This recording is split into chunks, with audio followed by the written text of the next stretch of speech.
Ya, halo teman-teman, jumpa lagi di channel Aparen Princess teman-teman.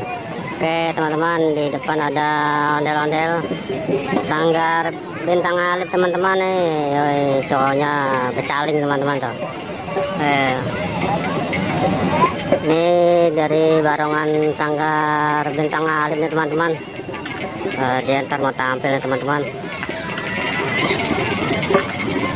Oke teman-teman, sebelum kita lihat dia tampil, kita review dulu nih sebentar teman-teman tentang Sanggar Bintang Alif nih.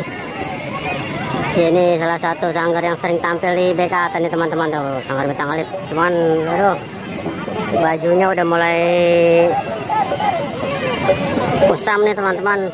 Terus wajahnya tuh, hidungnya udah mulai pada bocel-bocel. Bulu matanya tuh udah mulai pada rontok nih teman-teman nih. Mungkin perlu dipoles lagi biar cantik kembali untuk barongan ceweknya nih teman-teman. Oh, sebentar lagi dia akan tampil nih teman-teman. Sanggar Bintang Alif teman-teman. Untuk krunya pada istirahat tuh teman-teman. Oh, untuk barongan lakinya giginya becaling nih.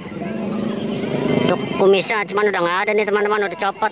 Tuh, ini bekas ada kumisan nih teman-teman, cuman sudah hilang. Oke teman-teman, jangan lupa like, comment, dan subscribe channel Aparen Princess teman-teman. Kita lanjut di ondel-ondel sanggar berikutnya teman-teman. Ya, sampai sini dulu untuk review Sanggar Bintang Alif teman-teman. Oke, terima kasih.